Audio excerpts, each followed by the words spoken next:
Hey guys, it is Blind Spiral here with Code and Unicorn Bolt to talk about week 15. I know it says week 14 on our screen, but we've been doing them a week at a time, and I've been calling it the week in the past, and it doesn't really line up right. But we just finished week This is the 14. recap of week 14. Yeah, the recap of week We're 14, recapping it. heading into week 15. So again, with Code and Unicorn Bolt, thanks for joining us, man. Happy to have you here. How's your No night going so problem. far? Oh, glad to be here. Just started an auction draft that you're involved in, and that's going well so far. We've got through like 50 Was it players, 50? so 50 I think it was 50 some yeah. picks, and we have an eerily similar. We'll pull it up. I got it right here. We have a very Been eerily early. similar team compositions for both of us. It's a weird format. It's a lot of flex. You have to have a quarterback, wide receiver, running back, and then a bunch of flexes. You don't need to have a tight end. Um, and we both have. Let's see. We both spent 110 ish on a quarterback. We both spent about the same. I spent a little more than you on running backs, old running backs: Derrick Henry, Christian McCaffrey, Chubb, Taylor, and we both drafted a tight end. The only difference is you have a backup quarterback if you consider Matt Stafford a backup quarterback. But we don't have wide receiver yet. So it's funny how identical our team's been so far. But that was a lot of fun. We spent about an hour, and so it's the two of us. K Migs, Unicorn Bolt, and Dan Flashes are all in it. Um, but we'll talk about that another time. You're going to hear us talk about it a lot whenever it's the two of us on the All show. And Code's just sitting there, like, for the rest of us, like, yeah, I got to give a shit. Let's talk about our league. So, No one Yeah, cares about your team. but Code did come in at right. the end and gave some good advice to us, so it was nice. But let's talk about what's going on in our league, obviously. We'll take a look at last week. So for last week, we've got Team Havoc picked up the win, so Cade 4-0 since taking over the team over the implications by a whopping 120-ish points. We have Dan Flash is barely winning to secure their spot in the playoffs over Justin Stelly. Russell Wilson being good Russell Wilson until he gets hurt. We got the Diamond Dogs pick up the win and secure the division over Watson's 25th masseuse. In the game that did not matter last week, Raggy did end up beating the Webster Tigers, even though it was a little closer than we all expected. Lose like Flynn almost takes Brownout down before losing, but that game would not have mattered either way due to points. And then on the last spot, fullbacks great again fall to Kangsu Pandas to secure the second seed for the Pandas. And we noticed the wrong color text there. I don't even know if that's the right points for make fullbacks great again. I might have missed it. But picking up that number 2 seed, Unicorn Bowl, having the bye this week, how clutch has that been for you as we head into this next week here? I feel much better with it. I was pretty nervous going into last week, and now that I get that bye week, especially with Lamar's injury, very thankful for that. Yeah. Code, any surprises for you here? Was there anything that kind of took you as interesting or anything that you want to talk about here? I mean, obviously, this week was super important for playoff implications and then for even the toilet bowl bracket situation. But it's like looking at it, yeah, I mean, Cade being 4-0 since he took over the team, obviously wasn't a terrible roster he took over, but that deserves commending. Looking at Dan, shout out Dan for taking care of business, but he squeaked out a win against the Deli. I mean, it was a must-win game for him, and he got it done. But yeah, a lot of these games, I mean, like even the Watson's game, I was kind of sweating going into that Monday night football matchup with Hopkins and Murray, and then Murray tears his ACL, and it's like you never want to see that, but Yeah, that was scary to that's see. just the way fantasy is. So yeah, glad that I pulled that one out, but at the same time, like Brownout had a tough one against Win like Flynn, but took care of business, and then Raggy again inching by. Like I think the Tigers were on his neck the entire time, and then he ends up winning it. So yeah, I mean I don't know, just watch your back in the playoffs. Yeah. Zoinks. That's Yeah, and everybody's the been advice ragging I'm on gonna him. give for you. What's great about Zoinks is when he was in here talking to us, he was super confident with his team. Um, and that was nice to see. Sometimes you get a guy who Yep. squeaks into a place and they're like, yeah, well, we'll see how it goes. I'm in another league right now where I was really confident. I started the season like 9-0, and the wheels have come off the cart since then. And I made it in the Mm, playoffs, and everybody's like, yeah, this is going to be good. We want to take you down. And I'm like, not confident at all. And I'm like, I hope I get third. yeah. But when you talk to him, I mean, Rubber Raggy, they are very confident on, I'm not worried. Even though Mm, it seems like all the haters are out to get him, even after locking up the number 1 seed, even having the best record, even having all these things going for him. The yep. only person in the league to go 6-0 in the divisional games, which is another Yep. feat in and of itself. still And he's on a plenty of haters. 6-game win streak. Like, yeah, I mean, it's like for all the shit talk we do for him, a win's a win at the end of the day. Yeah. So So Madison got negative 0.1 points for Webster Tigers. Prosh, the receiver for Baltimore, got 0 points. And Mike Gesicki also got 0 points. So almost 3 players down for the Tigers. And that's how fantasy football is. But 15 points is the margin of victory there. Nobody having an incredible game. T. Higgins didn't do very much as well for Raggy. So, I mean, there were some pieces there on both sides. But, he's got the bye. And what really matters is what's going on now. So we'll take a look at our final standings here, though. In the Jamarcus Russell division, it ends with Raggy on top at 12-2, most wins in the league by not a significant margin, but 2 games is a lot. Dan Flash just comes in at second place to secure that second spot in the playoffs at 9-5. Then we've got the Webster Tigers at 5-9, and Justin Zelli at 3-11. In the Leaf division, as we mentioned, Unicorn Bolt locks up that first round bye, 10-4 in the Leaf division, 9-5 for Make Fullbacks Great Again, who secure the number 2 spot in their division. And Brownout comes in at number 3 at 8-6, and Lose Like Flynn down the bottom there at 2-12.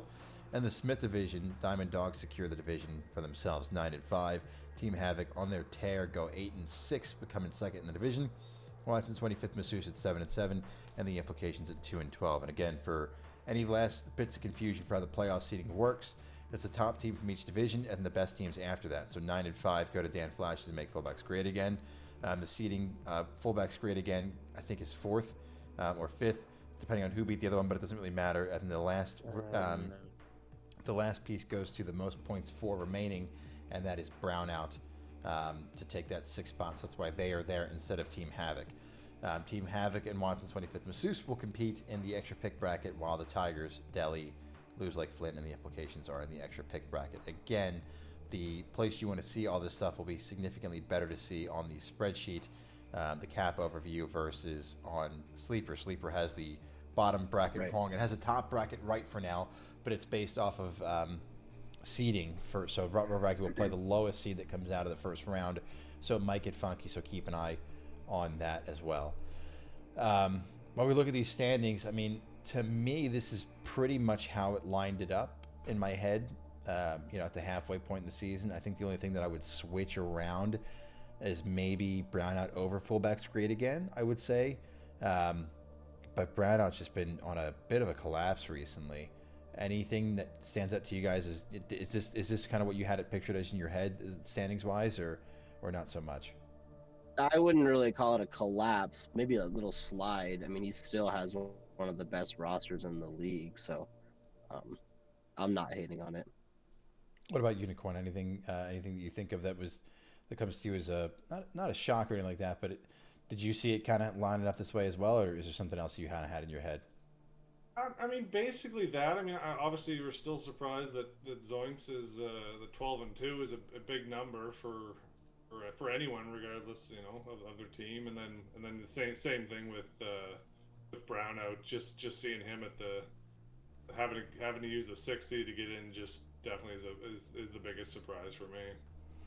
Yeah, and that's something that I think anybody can say that was surprising to him, is that he came at the 60. I mean, he made it, so that's all that really matters, right? Is that you got in there, but it's one of the things where we were almost not ready for it. It felt like to me, just because we were talking who's going to win the entire thing earlier on this year, and Brownout was, I think, at the top of a lot of people's list, or towards the top, and he's had just a skid, but he's made it in, and that's really all that matters, is can you make it there. That's all that matters. Yeah. I think we need to give Cam Hoon some credit, though, because of just how he's built that team. And I mean, he was a buyer at the deadline, making moves, and he ended up inching out a couple key wins to put him in that position to where he's fighting for the semifinals. So yeah, and Cam Hood kind of had that interesting thought process of, I want to be in the middle of the road, and that's kind of where he is. And to your point, really fought his way to get there, and we'll see how the games go for him. I'm trying to, I don't know why this is giving me so many issues. Let's take a look at something else here. Sorry to do this on the fly. Just realized that we don't have our a playoff picture bracket ready to go. So I'm trying to see if I can get it in a sense where we can see it a bit better. We're gonna click a button. We're gonna see what happens. All right, let's just go for it. Okay, it kind of Yeah. worked. How do I zoom in on this? Sort of, kind of. Sort of, kind of. I'm happy with it.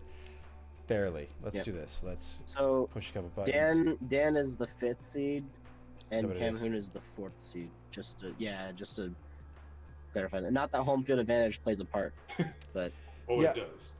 It- That's it- a thought for next year. We can have home field advantage in the playoffs. It gets like 5 points or something like that. Yeah, so that's something I've read about and thought about as well. Is like, should we do something like that, or could we do something like that? And I think it adds an interesting dynamic to the league, and it's totally worth throwing in the rule book section just to kind of see if we want to try to implement something like that. I mean, we've got the right amount of teams and all that, so it could work.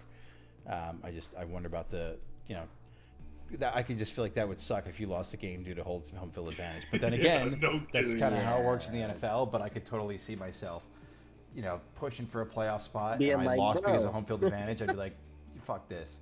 But hey, Yeah. I mean, we're gonna vote on every single thing that's in that rule book section in the Discord, except for the kickers.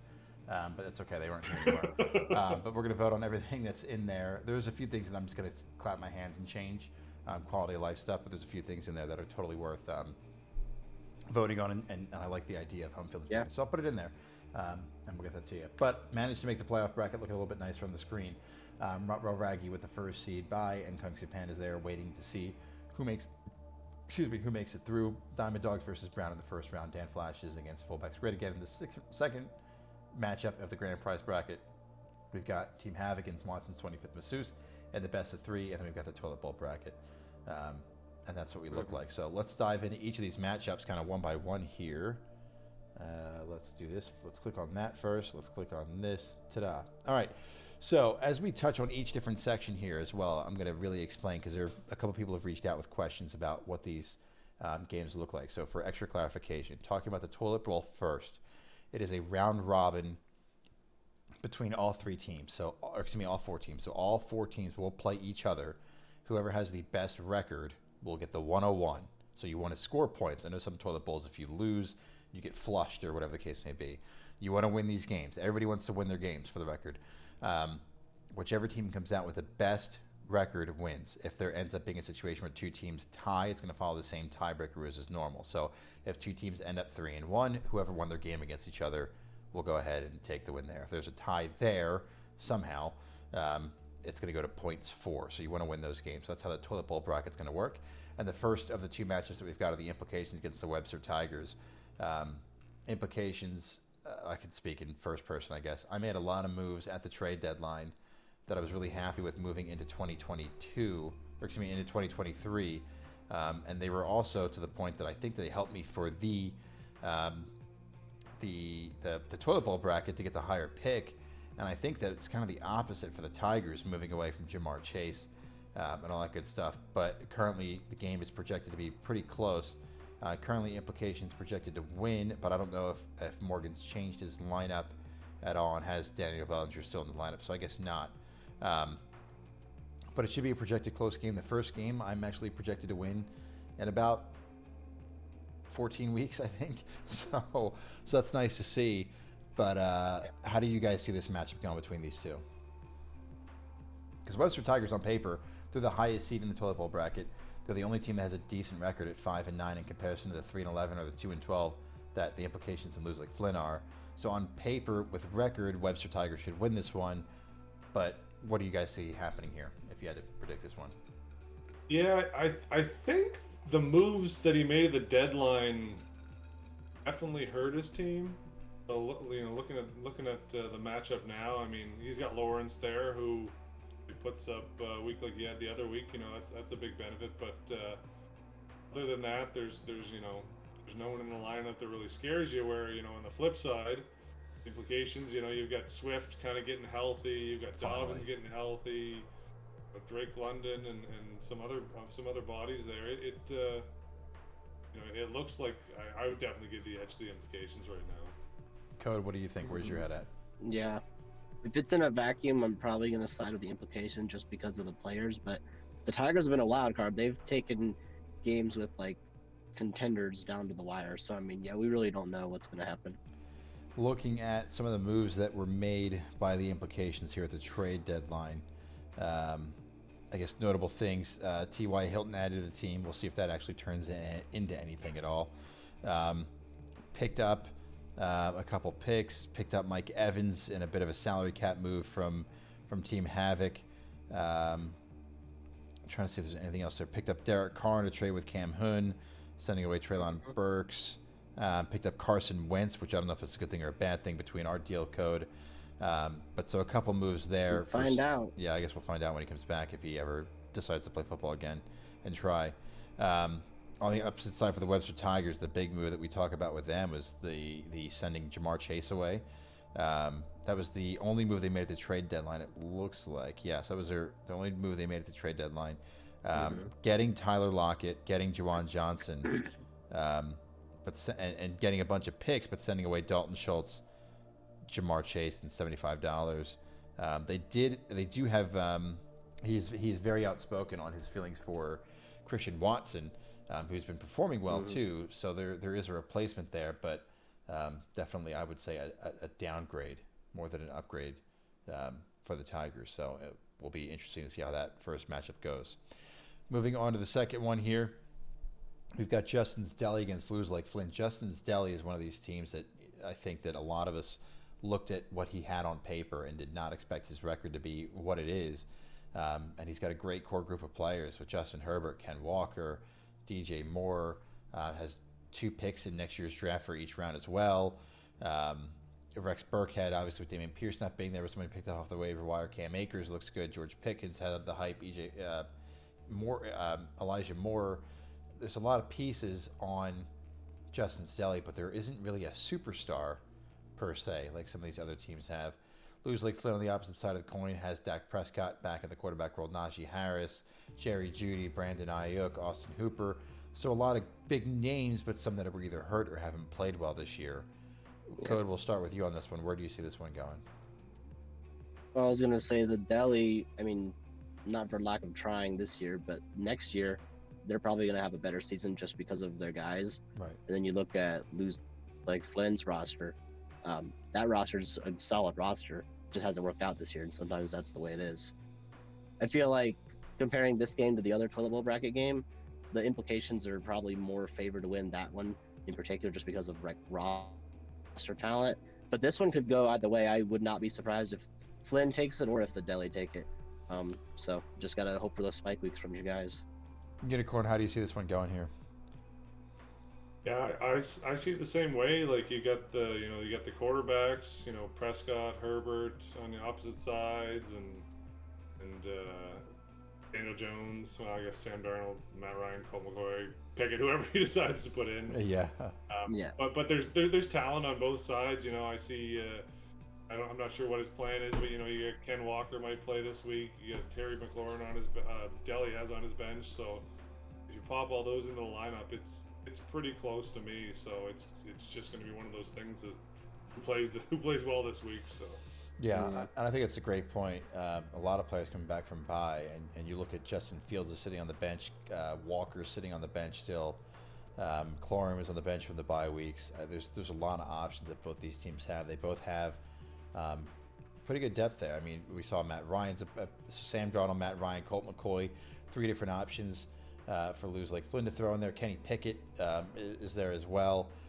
Plenty of options there for the super flex spot, but not too much depth. Behind that, on the opposite side of the coin, the Deli can move some pieces in, and so I agree. I think this one is definitely more of a coin flip. Currently favored to be Lose Like Flynn, but both these teams, we mentioned it a week before, Justin's Deli's put up 150 points a couple times, even though they're losing. Lose Like Flynn put up the 180 that one week, put up another good fight this last week. So both these teams can be very spontaneous with their point scoring. So we'll see how it goes.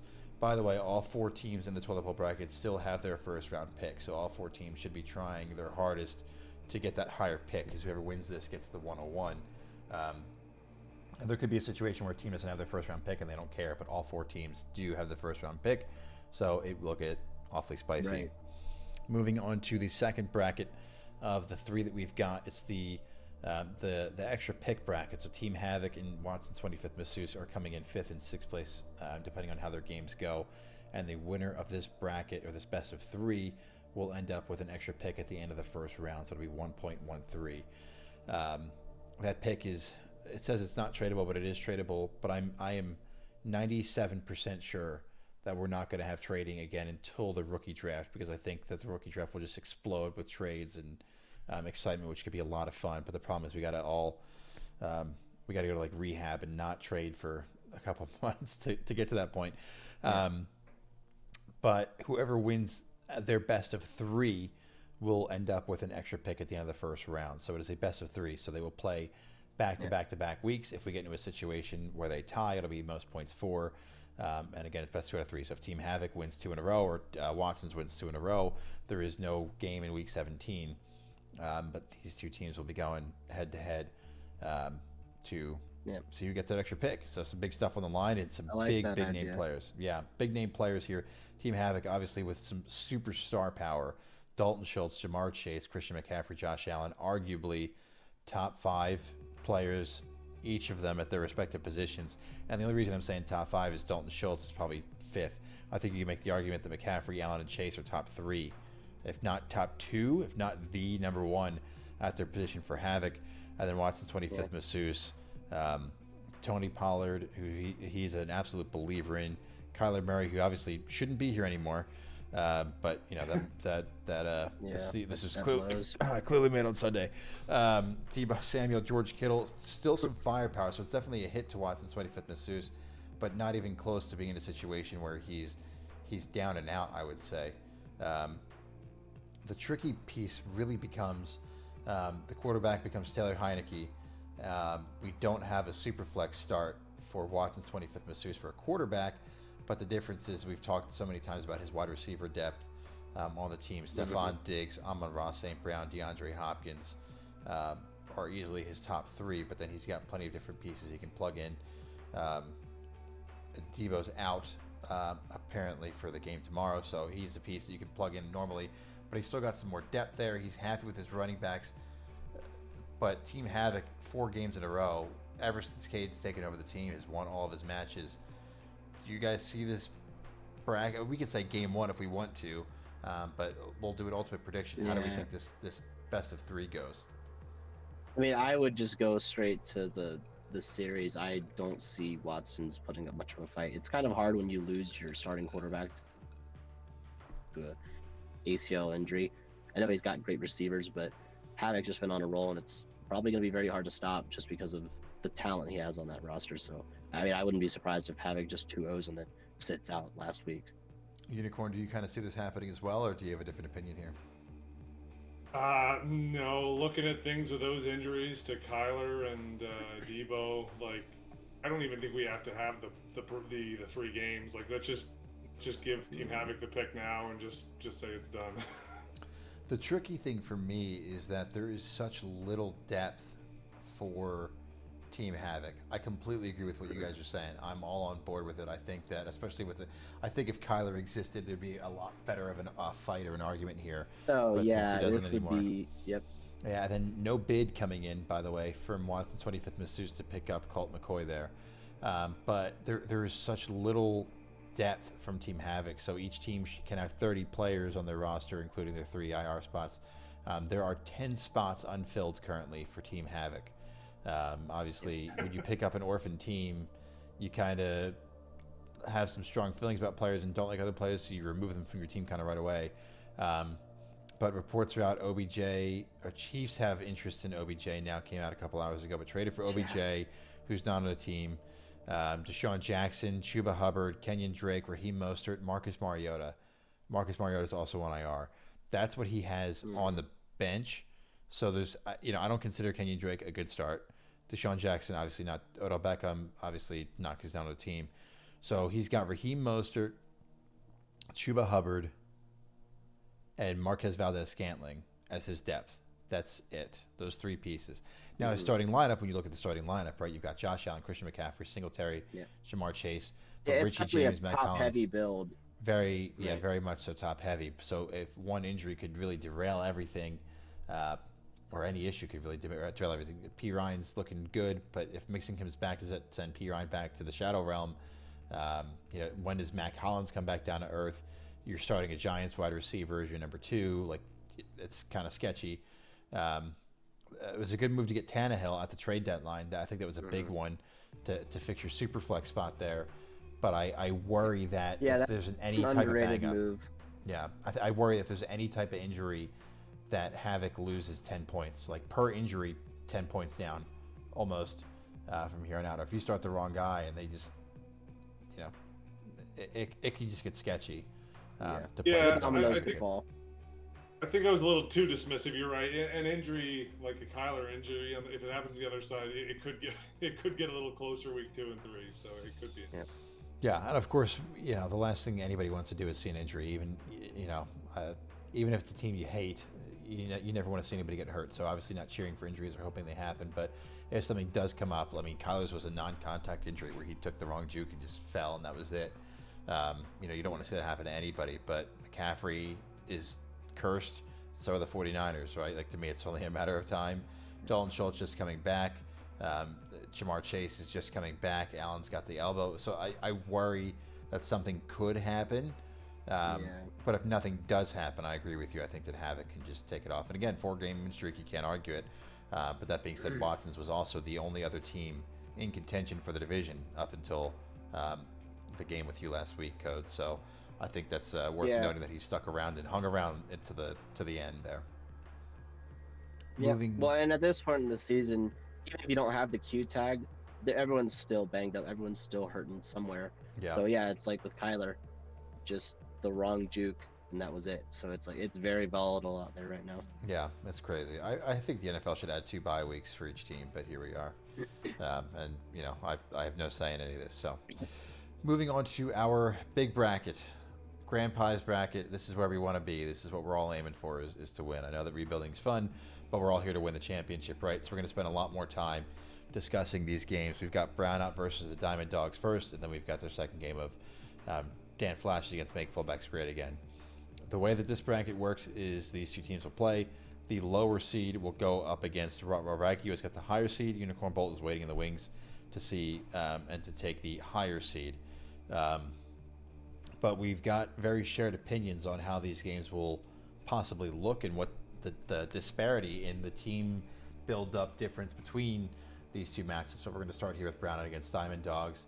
I mean, this is huge, right? I mean, this is the game to watch. This is almost like you're flipping through and your team's on a bye week and you just want to watch some football and you're like, who's playing this week? And you're like, oh, we've got the week 3 Lions against the Browns, or we've got the Texans against the Jaguars, and then it's like Chiefs Bengals or something like that. Yeah, like this is the game you want to watch, right?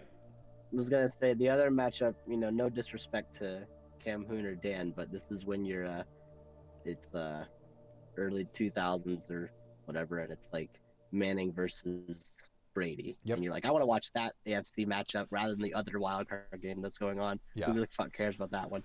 So that's definitely how it feels. Most points for in the league goes to Unicorn Bowl at 2,325. Second most points goes to Diamond Dogs, 2268. Third most points to Brownout, 2256. So in 14 games, 12 points separates Diamond Dogs and Brownout in points scored.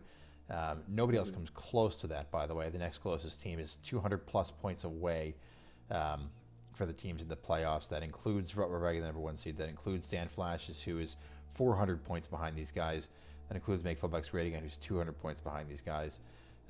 This is definitely the game to watch, and I think that if we do a deep dive into Brownout's team, that Tua Waddle stack is absolutely massive. Deshaun Watson obviously starting to play and looked better into things. He'll only get better with time, yeah. And Mixon's supposed to be back this week. He's got Austin Eckler, the number 1 PPR running back.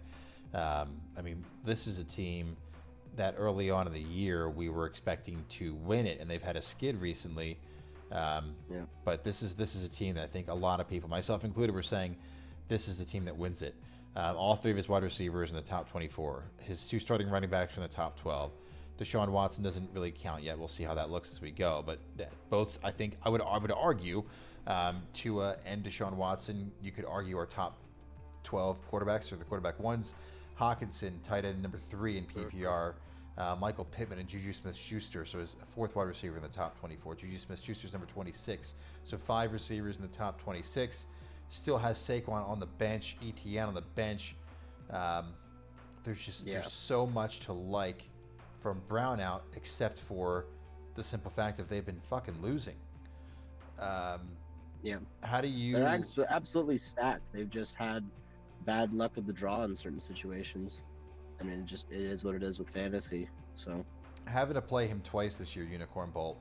How did you view those games coming up? Do you kind of see him as your biggest rival in that division or the league, or is there anybody else that is that way? Or playing Brown, it's got to be anxiety inducing. Yeah, no, I mean that team is very good.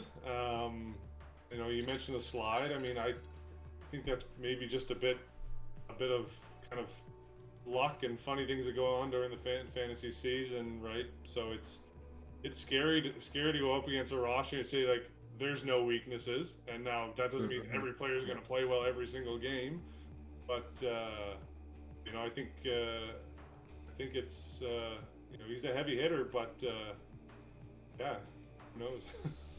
Opposite side of that coin, we look at the Diamond Dogs, and you talk about risk reward. Pretty much every single quote-unquote risk that was taken by the Dogs is a hit. Jalen Hurts signed him to a big deal. A long contract is a hit. Derrick Henry, he's too old. He hurt his foot. He's been hitting. Leonard Fournette, obviously a bit more of a timeshare with Rashawn White recently, but Leonard Fournette still right outside an RB1 at number 13. Justin Jefferson's that dude. Gabe Davis, there was a coin flip on. Is this guy going to be relevant? Is he not? He's hitting. Gerald Everett, you did not pick a tight end, I don't think, until your last pick in the startup draft for the most part, Code. And Gerald, I went in specifically wanting to fade the position just entirely. And you've got he's top 10 tight end right now. Joshua Palmer has been as wide receiver 29 with the injuries that have been happening over there at the Chargers. You've got both the Green Bay running backs, so you're getting points there. You've been playing the carousel backup game with your super flex spot for the quarterbacks. You've got Mike White, Desmond Ridder, Andy Dalton, Gardner Minshew as your quarterbacks, but Mike White seems like he's been hitting recently, so you've got him in your super flex spot. And you've got some depth. You've got Jeff Wilson, Jalen Warren, Kendrick Bourne, who we're expecting more out of. Jacoby Myers with the injuries to the receivers, and the Patriots, we're expecting more from them.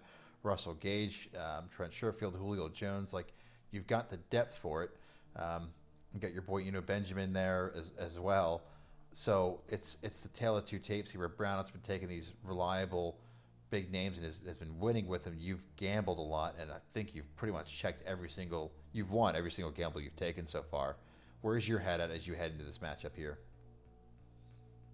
I mean, obviously, I didn't want to play Brown out in the first round. I think we can all agree on that. That's the hard draw. But I mean, yeah, I mean, I honestly, when the trade deadline, I think the big thing about the trade deadline was that I was honestly pretty quiet. I know that everyone else was making moves to improve their team. All the contenders were. Zoiks got Dalvin Cook. Unicorn, I'm pretty sure you traded for somebody. I can't remember who you got, but you pulled somebody. I think K-Migs even made a deal. And the deals that I made were really like in trajectory for next year, because I'm looking at the contenders and I'm like, I'm hoping that I can hang. And if I end up taking out Brown out, then maybe I will. But I was building more towards next year, because I feel like next year I might have just as good of a shot as I do right now. But yeah, I mean, the gambles have paid off so far, and we have to hope that die roll keeps rolling high. Looking at the trades that happened at the trade deadline too for K-Migs, he sent away Tannehill and a fourth, got a second back for him. Also picked back up Chris Godwin after trading him away, so got Godwin in a third for sending away Darren Waller, who'd been trying to offload for a while, and Christian Kirk. Those were the only two trades he made at the trade deadline there, but has picked up a couple free agents who haven't done a whole bunch for him yet. But those are the two moves that he made there. And if I'm not mistaken, Codes, I think the only trade that you made at the deadline was the send Wentz to me for whatever it was at the time. But you've also been churning the waiver wire. You picked up Julio Jones off the waiver wire, added Kendrick Bourne at the right time off the waiver wire. So things have been looking well for you. The only trade that you made was you sent Wentz away for a 2023 third. There was Unicorn Bolt's 2023 third. So neither of you guys and it wasn't incredible exactly moves, but yeah, it wasn't actually a deadline deal, but I did get Dylan for a second. with Right. Cade. That was Right. like maybe a day before the deadline. It was, but yeah. So Yeah. just to shore up my running back security. Yeah. When we look at this matchup, we'll do some predictions. Code as unbiased as you can possibly be. How do you think this game goes? We'll do a. Part of me really wants to do a like a pick'em bracket, um, and do something That'd be pretty fun. cool. Yeah, where like everybody has to Yeah. submit their answers, and whoever's the closest gets 25 FAAB extra next year. 25. I want to do stuff like that like all the time and more often. I just don't want it to get to the point that it's like somebody has a significant advantage over somebody else because they've gotten lucky or gotten right on these things. So imagine that guy's in your division, right? Imagine you've been managing your cap and doing a good job, and you've got this down, and then you're like, God damn it, the fucking guy that's in my division who's been just throwing money at Josh Allen and spending all this like now has Yeah. now has an extra $50 in cap room because they won this. That kind of sucks, but I think it'd be fun to do a pick 'em and see who comes the closest, and maybe they get something special. I don't know, but Yeah. Unicorn, when you look at the matchup here, how do you think it goes? We don't have to do points because I feel like that's excessive, but maybe win margin. Who do you think takes the win and by how much? Um, that's tricky. I mean, like I think from if I was betting on this, and it was just straight up, I would probably throw my money on K-Migs, but looking at Hurts versus Chicago and Derrick Henry versus that Chargers run defense, I don't know. I kind of want to lean Diamond Dog's way, and I think it'll be close. So probably less than 5, maybe 10 points, but I think it's going to be a good one either way. And it looks like for the most part, both teams have their lineups set. I mean, maybe I'm wrong. Part of me would really expect um, Diamond Dogs, Brown out to sneak Saquon and ETN in there somehow instead of maybe Juju or Pittman. But it looks like both teams have their lineups for the most part really set. And we're currently at 162 for Brown out, projected 163 really, 162.9, and 158.77. So 163 for Brown out, 159 for Diamond Dogs. It's a 48 to 52, a minuscule 4-point difference in the projections. Code, what do you think? Are you confident heading into this matchup? Are you not so much? I'm absolutely confident, but I can't make a prediction on principle really. I will say though that Unicorn made a great point about the matchups. I think that K-Mix has a great team, but it's tough when you have guys like Saquon and Travis Etienne on the bench, and you have to figure out how to squeeze them into your lineup. Because, I mean, we all like to think we're smart about this game, but we really don't know what's going to happen. And I mean, you could start a guy that's projected to be better, or start a guy that's projected to be worse, and you never really know. And it's just it's that coin flip gamble of do I start or sit these same guys in this tier? It's Right. really don't know. So How do I? How do I pick? I Which do one to go for? I do like I do like the matchups that my guys have. But I mean, he's got great players, so yeah, it'll be a dogfight for sure. Stuck that one in there. So, and to kind of to what you were saying before we started here, Unicorn, if Brown out wins this one, he will be the lower seed, so he will go up against Rutwell Raggy. If Diamond Dogs wins, he's the higher seed, so you'll face him. So, in a way, you're cheering for Brown out to win, I think, right? To take the allegedly easier path, but just so you can avoid him, yeah. yeah.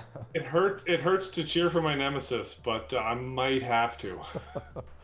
Let's take a look at that opposite side of the bracket here. Make fullbacks great again against Dan Flashes, and I think that we were in agreement for the most part that this is the weaker side of the bracket. I think that if you put one of these teams, given what's going on currently, if you put one of these teams up against their opponent, one of the two guys we talked about, we'd be picking Brown out or Diamond Dogs, but that's neither here or there. We've got Make Fullbacks Great again against Dan Flash. His highlights for Make Fullbacks Great again: Joe Burrow, Ramondre Stevenson. Again, you can tell I made these scenes a little early. CeeDee Lamb, and then is that K-Dot? I think it's K-Dot, right, for them? Yeah. He's also got Adams with Lamb and Olave. Yeah, so he's got that receiver depth we like to see for some teams. Dan Flashes, Aaron Rodgers, Jonathan Taylor, A.J. Brown, Tyler Conklin. Strong lineup for both of these teams. We'll talk about Make Fullbacks Great again first. They really push the chips all in. I mean, when you look at Yeah, what was going for on sure. in their division. You had Unicorn Bolt, obviously, with Kungsu Pandas and K Makes with Brownout, saying this is our year. This is arms race, and the decision was made to continue to do the same thing and to go for it this year with Cam Hoon, and it's worked out well. 9-5, second place in the division.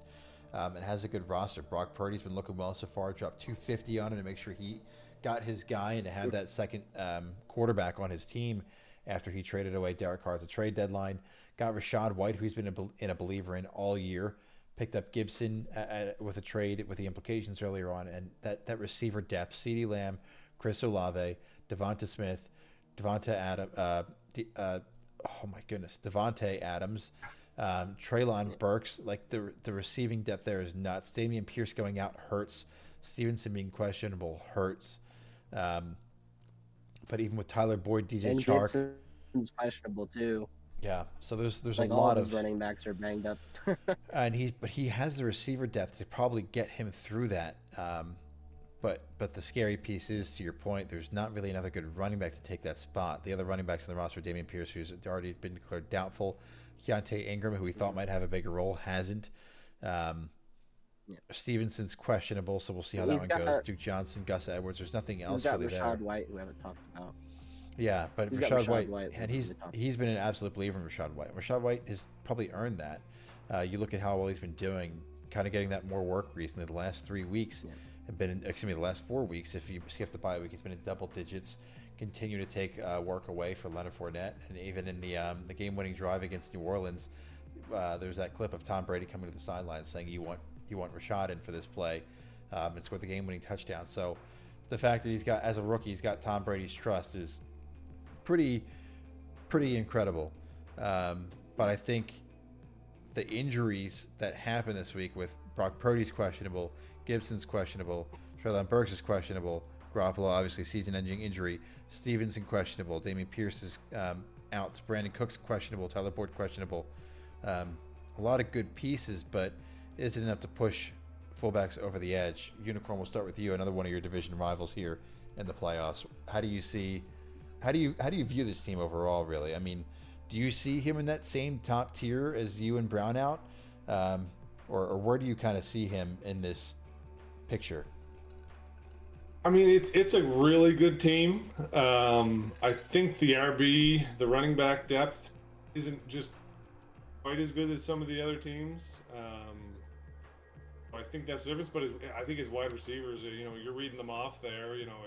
Lamb, Olave, Adams, Burks, Devonta Smith. Like, that alone can put up 120 points in a week if they all play well. So I think it's a dangerous team. I played them last week and was kind of lucky that some of his like you say, you don't wish for injuries, but a few of his guys get hurt in the game and that happens. So I definitely give him maybe a slight edge in this matchup. Assuming that Purdy plays this week. If Purdy doesn't play, then he's got to shift around a few things himself there. So we'll see what happens there. Something else that's really interesting about his lineup too, speaking of those receivers, CeeDee Lamb drafted by Cam Hoon, Chris Olave drafted by the implications, Devonta Smith drafted by, if I'm not mistaken, Zoink Scuba and Raggy, Devontae Adams drafted by Diamond Dogs, Treylon Burks drafted by the implications,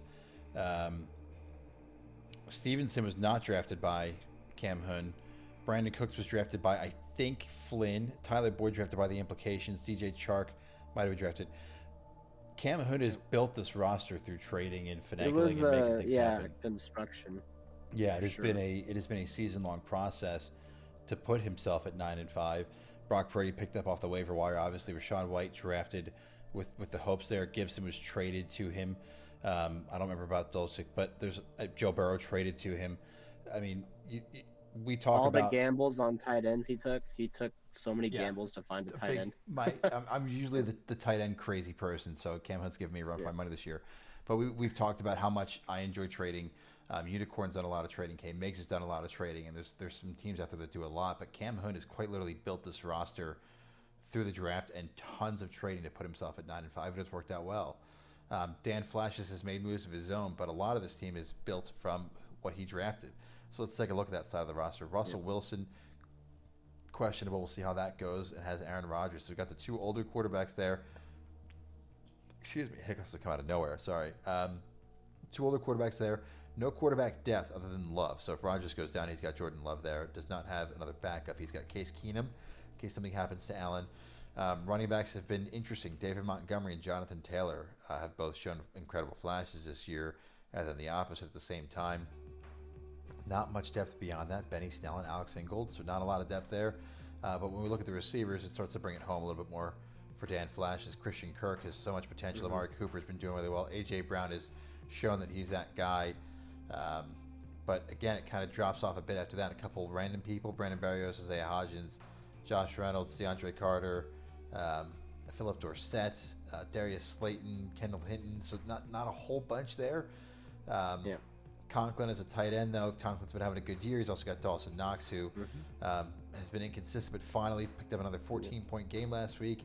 So some of the pieces are there for Dan Flashes, but I still think there's a couple holes. And a lot of people have been doubting Dan Flashes throughout this year as well. Where do you guys settle on that team and what that looks like? Code, we'll start with you for this one here.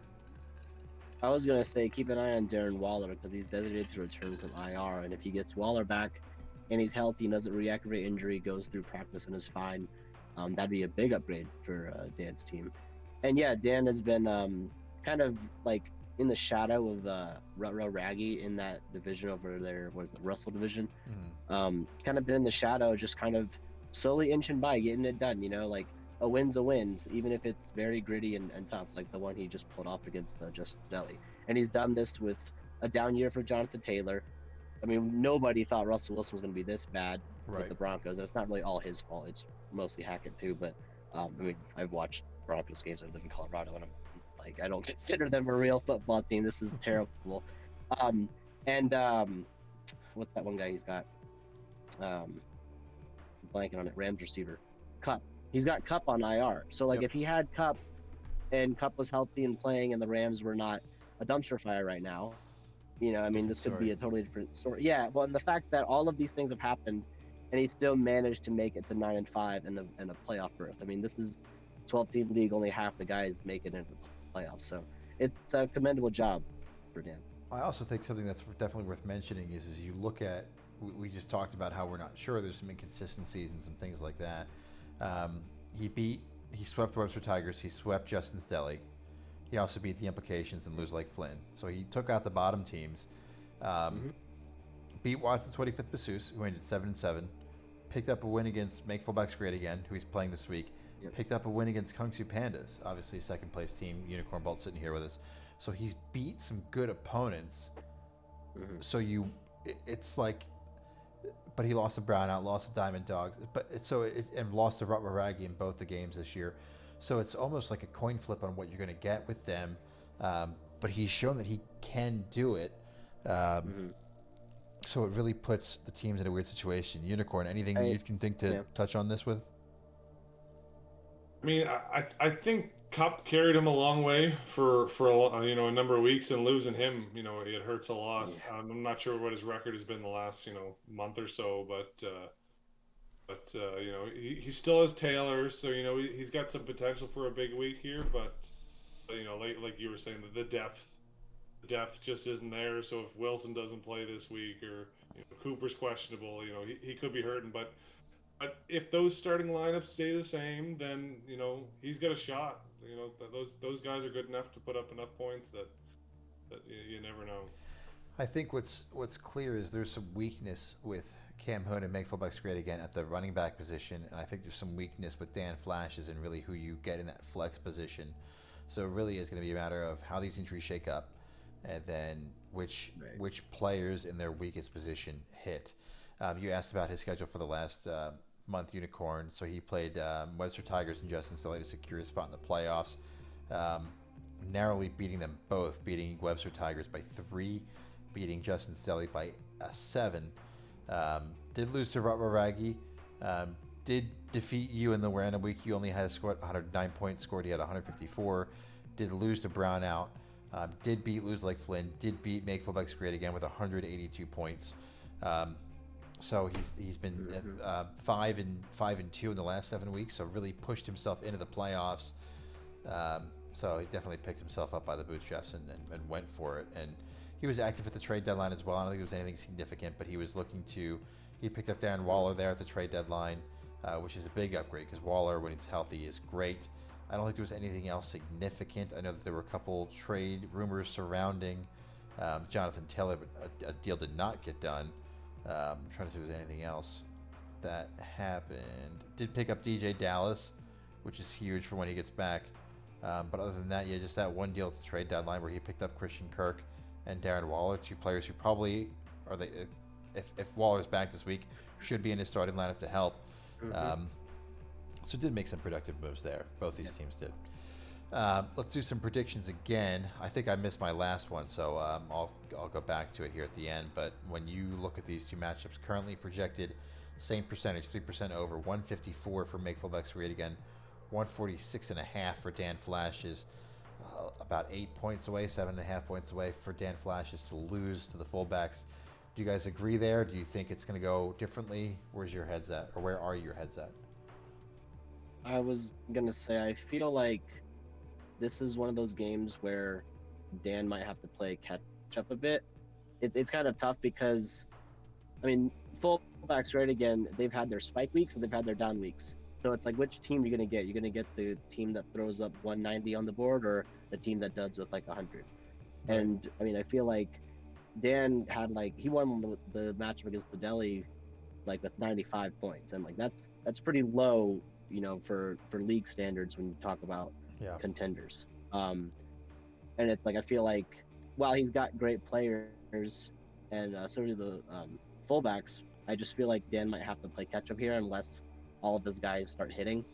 And I mean, it could very well be one of those weeks, and he may not even need all of his guys to hit if Cam Hoon's guys throw a dud up. So it really depends on which team shows up. Because I feel like if Cam Hoon gets one of those weeks where he drops 160, I feel like if he could set his lineup to the point where he's like, okay, I guarantee myself to get 160 points. I don't really know if Dan has the firepower in those two flex spots to make that. I feel like this has to be a low scoring kind of affair for Dan to do. I feel like he can definitely win this game, but I feel like if Cam Hoon just blows up with a Burrow week where he drops 4 passing touchdowns, I think it's a wash. Yeah, I think that when you look at I think it's a great call out. I think also when you look at the schedule. By the way, when I keep looking down like this, I'm pulling up the phone because we all know Sleeper's web app is miserable, doesn't have half the functions it needs. But when we look at what Cam Hoon's done in the past with Make Fullbacks Great Again, I mean, you have some incredible weeks where you're like, this guy's going to win the whole league. 188 points, 182 points, 189 points. So we've got 3 points, 188, 189 that are ridiculous. Picking up a win over Brown Eye, picking up a win over Diamond Dogs, picking up a win over Team Havoc. So beating some great opponents. Other side of that coin, we've got a 93-point game where he lost to Dan Flashes earlier in the season when Dan Flashes dropped 182 and he only had 93. Right. Earlier on in the season, 114, but that was before the Burrow trade. 136 after the Burrow trade. 110 last week. So if we have one of those off weeks, I mean, this is not the time to do it, and there's some inconsistencies there. But that opposite side is, they have the potential to put up 180 to 200 out of nowhere, and so we'll have to see how it goes. You never know when it's gonna hit. Something that Cade said, and I love it. You set your lineup and you hope for the best. That's all you can do. Because my game against Watson's, obviously he wasn't expecting to lose Murray the first play of the game. Right. That just kind of happens. So you set your lineup, you hope for the best, and we'll see what happens. I asked you guys this early on, and we'll talk about it again on the air. Winner thoughts on this statement? Winning team here ends in 4th place. Yes or no? Buy or sell? Buy or basically sell meaning that they'll win this game and they will not win another game in the playoffs. They will not beat Raggy. They will not beat Kung Fu Pandas. They will not beat Brownout / Diamond Dogs. What do you guys think? We'll start with Unicorn. Who looks excited? I think Cam Hoon can beat any team with his boom weeks. I think if Flashes squeaks out a win here, I think he's in 4th. I think that's I don't think he can put 150 points up this week and then do it again the next week. So that's my thought. What about you, Code? I think I probably will buy it just because the fullbacks are dealing with injuries, and we know those going to linger with running backs. And then Dan's roster, while it's not a bad roster, I mean, Raggy's the first place seed for a reason, and Kung Su Pandas aren't too bad on the other side of the bracket either. So I feel like whatever one they end up going up against, it's going to be difficult. Tough sledding. We'll see how it goes. I'm gonna pick. I'm gonna go all in on the Ryan Leaf division. I'm gonna pick fullbacks win and brownout wins as well. I do think it's a hell of a game for both sides, and I'm really excited to see. What's really, really exciting is both of these teams have dominant players, or both matchups have one team is finished, and the other team has somebody playing on Monday night. So when we look at Dan Flashes has Aaron Rodgers playing Monday night. Yep. When we look at the opposite side of the bracket, we look at Diamond Dogs versus Brownout Codes. You have both AJ Dillon and, oh my God, who's Aaron the other? Jones. That's the Aaron one. Jones. I was going to say Marvin Jones for some reason. Aaron Jones and AJ Dillon still to play Monday night, and Brownout's done. So we'll be in a position where we can look at it at the end of the night Sunday and say, okay, I need this guy to score 20 points, and I'm okay. I need these two guys to combine for 22, and I'm okay. And I love when it shapes up like that. So we'll see how it goes. But yeah, I'm going to go all in on the Ryan Leaf division. I'm a Ryan DeLeaf division fanboy. But I think they're going to be great matchups either way. Ideological question, while we're on our final thoughts, ideological question. Do you guys consider, so fourth place is no money. Do you guys consider fourth place a success, yes or no? And look, everybody's definition of success is different. Cam Hunn's been talking all season about how he wants to be in the top half, and he's happy. Dan Flash has said if he's having fun, he's happy. I like winning. And we all do, right? Yeah. We're all competitive. But would you guys consider getting into playoffs, getting to fourth place? Would that be considered a success? Or do you think you need top three to be considered successful? Super weird ideological question. It's a curveball, I know. But what do you guys think? I absolutely love it. Yeah, I mean, I absolutely think that if you make the playoffs, that's a success. I don't think it's I mean, obviously, I guess if you're in a situation where you are like a full win now roster and you have a lot of aging assets and whatnot, and you make the playoffs, then maybe you're not exactly happy if you lose. But I feel like just making the playoffs is hard enough, in fantasy football. So I think you gotta pat yourself on the back a little bit and be happy even if you don't win the whole thing. That's a great way to look at it. Unicorn, what do you think? Yeah, I agree. With the randomness of fantasy football, making the playoffs is a success, and to get fourth, it means you won you won the first round. So now on the flip side, in our league, I'd rather play for that extra bracket than be fourth place. So it's kind of one of those. Exactly. You missed out on something, but I guess you missed out on the money too. But yeah. Overall, I would consider it a success. Maybe not a financial one. Also, worth mentioning too, the two teams that lose in the first round play each other. The fifth and sixth place, they will play for fifth and sixth place to see who gets a better pick. The winner of that matchup gets the better pick. So the winner of so let's say Dan Flashes loses. Let's say Brownout loses because he's not here. But let's say Dan Flashes loses, Brownout loses. They will play, and whoever wins that game will have the higher pick in the draft. Higher being sooner, not later, because higher could be 108 versus 107. They'll have 107 versus 108, so an extra week to play for sure. Any final thoughts you guys have, though, as we get ready to wrap this up here? Every game counts. I was going to say, I'm honestly just as excited for the offseason as I am for the playoffs, and I know Brownout is too, so best of luck. May the best man win. That worked for me last week. Unicorn, obviously sitting on the sidelines this week looking in. Where's your... Any final thoughts? Anything you want to kind of say or mention? I'm excited to watch these games and not have to worry for 1 week. And then, when I get a matchup here, maybe I'll either be nervous or I won't about the next weekend, but I'll relax until then at least. Yeah. All right, guys. Well, that's going to do it for us this week. Yeah, you absolutely did earn it. 10-4. Hell of a team, too. Most points for. Well deserved. Appreciate you guys for tuning in as always. I know that a lot of us are degenerates and have multiple leagues, and so wish you the best of luck in your other leagues. Wish everybody the best of luck this week, except for Webster Tigers. I'm sorry. I love you, Morgan. And looking forward, hopefully having Morgan on with us next week, speaking of him. So looking forward to seeing him and talking to him a bit. But that's going to do it for us this week. We will see you guys in a week, and we will be down to 4 teams still in the playoffs. Looking forward to seeing how it goes, and you guys have a good rest of your night.